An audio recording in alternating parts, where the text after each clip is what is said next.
Hey everybody, hope your Monday is off to a good start. Today I'm interviewing Janine King with King Brothers and Empower Her.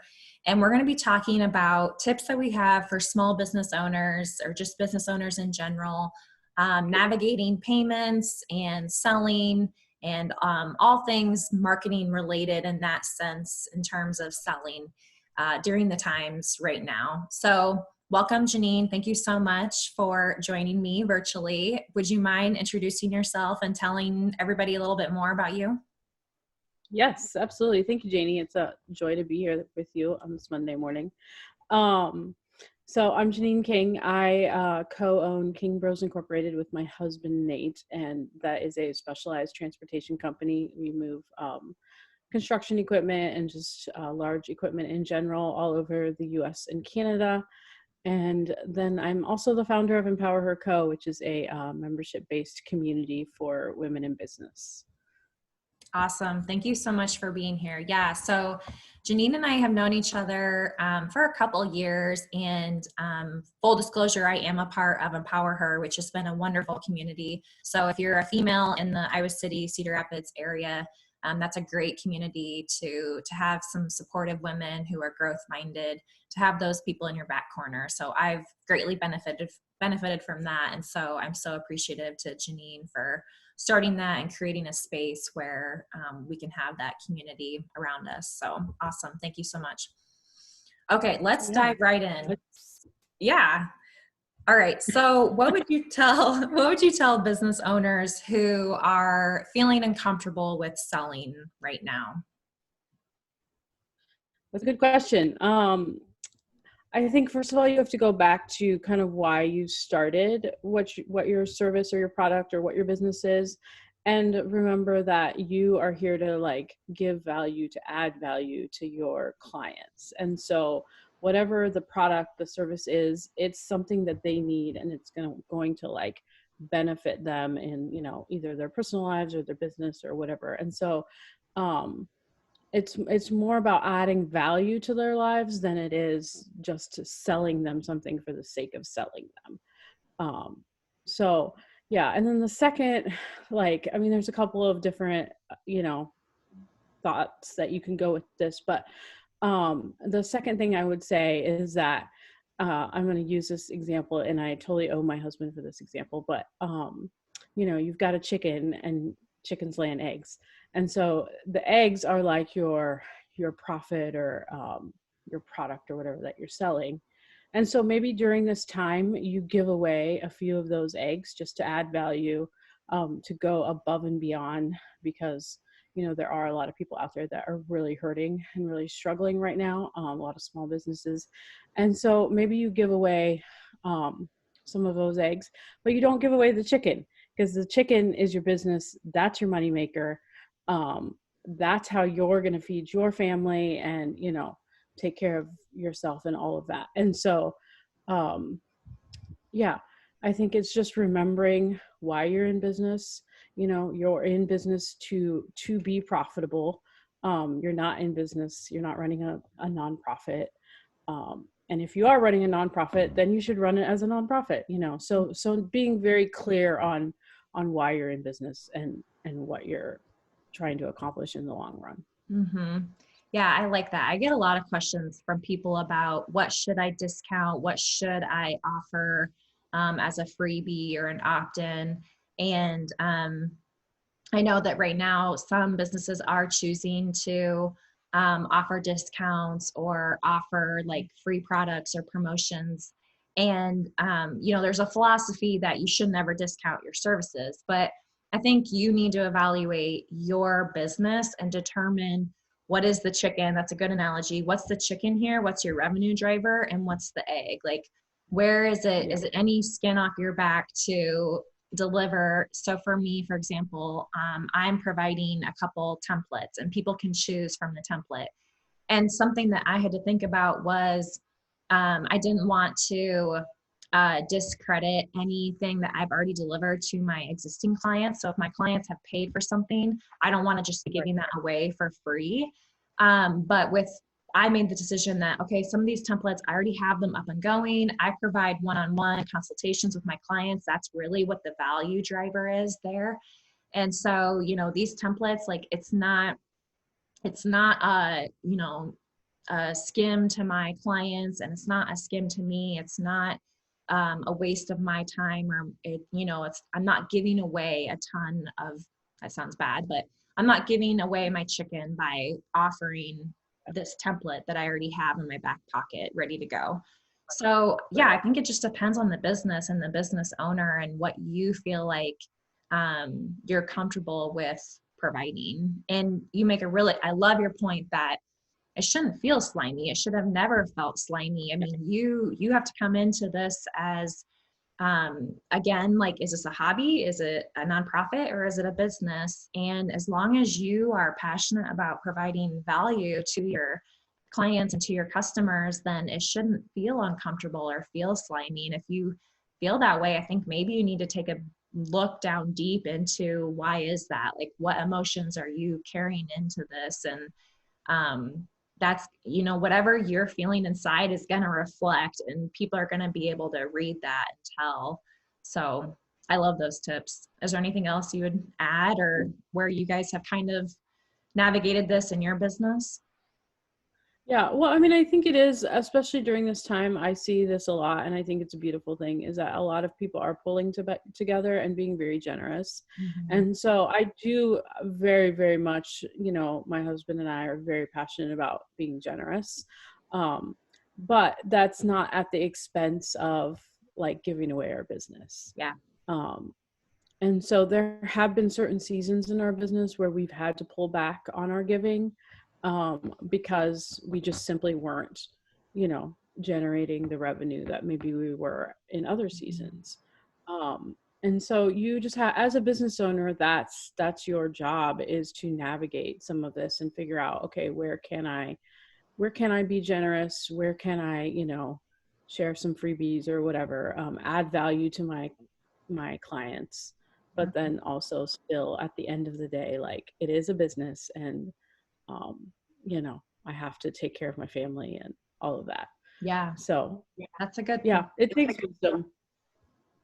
Do you guys, what I recommend and what I've seen my clients do is, when they're budgeting, they set aside a certain percentage. Like, they say, okay, we're going to donate this percentage.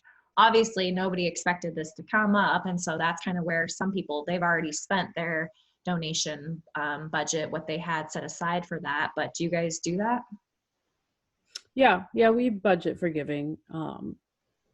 Yeah, and in certain seasons and certain years and all of that, it's higher than it is other years. I mean, it fluctuates, but yeah, we kind of have an amount or a percentage, I guess, that we like try to get to. Yeah. So, and sometimes we even go over that percentage. Like, sometimes something comes up and we feel like, what, we need to, like, this is something we need to give to, or we need to, offer this, or whatever the thing is. So yeah, and that is also one of the joys of being a business owner and being flexible, is that you do get to, like, decide, as things come up, you get to decide, like, okay, I can do this, or I can't do this, or, whatever. It's not like someone's telling you, Yeah. you can't do that. So, I mean, I consider that, to be a great privilege as well. Yeah. It's all about your mindset. Love it.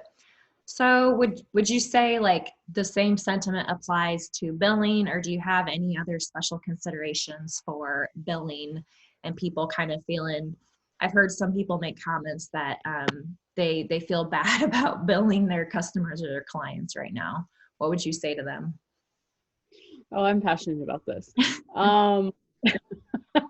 I think it is really important. So I think when you offer this product, or you have a service or whatever, there's kind of this emotional connection that can happen between you and the client. And so if you bill the client right away, and especially if they had a positive experience with you, they will, like, pay you right away, and most times when someone, like, agrees to a service or a product, they have the money set aside for it. right then and there to pay. But if you wait 25 days or 30 days, or, you wait a long time to bill them, chances are they've kind of forgotten about it. Maybe they've, like, the emotion that they felt at the time is no longer there. Maybe they've already spent that money that they had set aside or that they had planned on, and so I am really a big believer in, you got to bill right away. I mean, 24 to 48 hours, like, you need to be billing your clients. I just, yeah, there's so many reasons for this. I mean, one of them is consistent cash flow. Like, how are you going to be able to, like, pay your bills and pay your employees and all of that if you don't have consistent cash flow? And, like, one of the best ways, I mean, the only ways to do that really is by staying up to date on your billing. So yeah, don't let this stuff drag out. Like, if this is a practice that you have in your business, I really, really would urge you to kind of make some changes there. I think it derives from a money mindset. It depends on what your money mindset is. And that's kind of a cliche term that's thrown around loosely, but Rachel Hollis said this, and somebody else said it, but I can't remember who originally said it. I just heard it from her, that you kind of have to think about it as, if there's $1 on the table, that if you have that dollar, like, you would donate it, or exactly what you're going to do with it. Whereas if somebody else takes it, they may not use it for the same, for good, like you would. And so it kind of comes back to, like, if you genuinely believe that you're providing value, and that with wealth comes the flexibility and the opportunity to give back, then I think that's what you have to keep focused on. And it's okay too to have periods of time where your finances are going to fluctuate. That comes with owning a business. And so it's okay if sometimes you're more generous than other times. You just have to think of the long-term game, that I have to be smart with my money right now. And right now, this isn't a season where I can give as generously as I would like. But by staying in business and making those difficult decisions and being smart with my money, that provides an opportunity in the future where I can. Yeah. The other thing is if you're not, like, billing and, you've got this big lag, it's going to be difficult for you to grow your business, to scale and to add employees and, even to be generous. I mean, it's going to have such an effect on your business because you hate to bill your clients, or because you're like, oh, now's not a good time, or whatever. Like, because you're basically projecting your emotions and your feelings of someone else onto someone else. And, like, there's just, I mean, I'm not a psychologist or anything, but there's just a lot of reasons why that's just not a great idea. Like, so yeah. So kind of going along with that, what tips do you have for businesses who are trying to collect payments right now? If they're having a difficult time collecting payments, anything that you guys have done or tried that you feel like has worked? Yeah. I mean, I think for us, one thing is that over the years, we've just learned that it's really important that we're, so once an invoice starts to get to 35, 40 days, we are reaching out and, asking. I mean, the first contact is usually just like, hey, just checking in, like, we're wondering when payment's going to be released for this invoice or whatever. And, if we still are not getting a good answer, or, like, it's another 10 days and we don't get anything, like, at that point, then we're calling, like, every couple days, once a week, and finding out what the deal is. Which, I mean, that would go back to also being clear with your terms. So, knowing, is it due 15 days, due 30 days? Is this stuff due on receipt? Like, being really clear with your terms. And so, yeah. And then when you're clear with your terms, then you're able to, like, follow up in a prompt way. So yeah, I mean, my big tip is just to really, like, if the client's not paying you, like, find out why, like, and don't be scared to pick up the phone. Like, do not just use email. Like, you got to call them. And, if they're ignoring you and not taking your calls, keep calling them. Yeah. Like, I don't know, be relentless. And then the other thing is that, I mean, there have also been situations where we have actually physically shown up at someone's business, Mhm. you know.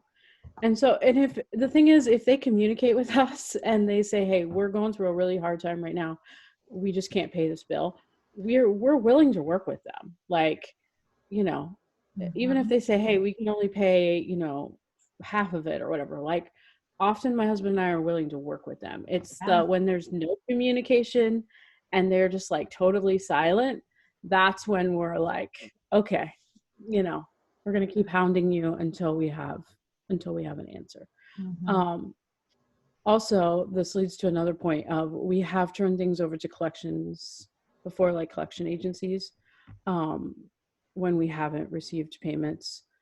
And to do that, I think it's really important that you have contracts set up and that stuff is stated in your contracts. Yeah. Um, so yeah, So that's another you like, have a contract that includes the payment and like what the late fees will be and lays all of this out. And then how yeah. soon do you bill after the service is complete or whatever? We try to bill within 24 to 48 hours. Okay. And then within that, you're saying second form of writing is you say it's due within so many 30 days. days. Yeah. Yeah, those are the terms we've established for now. For like new clients, if we have no past history with them, we do often ask for payment to be due like on delivery, Mm-hmm. like COD, Yep. especially if we have no like history with them. If they're a new company or something, we have no history. But if we have history with you and we can tell that, you know, you're a good company, usually it's 30 days. Yeah. So Yeah, so many good points there. I just want to emphasize and clarify, like if there's anything that people take away from this, you brought up a couple of good points. And I think one is you said when they go to make that purchase decision, they have the money, you know, like people know how buying and selling works. Everybody knows when you purchase a product or service, you have to pay for it. And so right, the other point I'd like to make that you highlighted was don't assume whether they can afford it or when or whether it is or is not a good time for them to pay. You can't, that's out of your control. You can't control other people's purchase behavior. And if they already purchased from you, then that's the signal that at that time they had the funds available. You know, they knew a bill was coming. yeah, And I also like your point about communication. You know, we're willing to work with them, but don't just, you have to do your part, right? Like you can't just send out a bill and then never follow up with them and complain about it that you're not collecting payment. You know, you have to do your part too and make sure that everything is clear. There are clear expectations and you're following up. So I like all of that. Those are good tips. yeah. And I think, I mean, especially right now with all that's going on, I think communication, like we just can't um, overestimate the value of communication because, you know, I mean, this is a really, really difficult time for a lot of small businesses. And so, yeah, if you're not able to like, you know, make some of your loan payments or whatever, like, don't just not communicate with your bank. Like, Mhm. you know, communicate with your vendors, your bankers, your, you know, even your employees. Like, make sure that there's good communication on what's going on. And it's difficult. I mean, these are difficult conversations to have, to call up a vendor or whatever and say, hey, you know, why haven't you, like, you owe this, you know. It's not fun. I don't love making these calls. Mhm. um I remember, you know, back in the early days, the first time I had to like call and, you know, check on payment, like I felt like anxious about it. Mhm. But over time, I feel like I've gotten pretty good at it. And like, yeah, it's just one of those things. It's a part of running a business. It's something you have to do. And so, Mhm. um, yeah, I keep you smiling can, because I'm just imagining like showing up or calling and then the Rihanna pay me my money is playing in the background. Like totally, tangent, but that's why I keep smiling because that keeps coming to mind. Yeah. Yeah. And yeah, I usually, when it gets to that point, I make my husband do it. Like, and I'm sure different industries also, this looks different. But this is just what we have found, like, to work for our industry. So, yeah. No, I think those are all pretty general. Those are, I serve a variety of industries, and those are all good recommendations that would apply to most industries. So those are really good tips. Yeah. Well, any other parting thoughts that you have for just anything else that kind of comes up with this conversation, or any other resources that you would like to point out? Yeah, I mean, I think one thing I've been thinking about is just during this time, like, I think it's really important for as small business owners and entrepreneurs to stay visible. I think the businesses that will get through this and like stay, you know, yeah, is the ones that are like stay visible and keep, like, stay out in front of this whole thing. And so now's not the time to just like shrink back and like, you know, I don't know, hide under the covers or something. Like, so I think it's really important that yeah, in everything is shifting and changing so quickly, but continue to show up and continue to like look for ways to add value and show that you care to your clients. And, you know,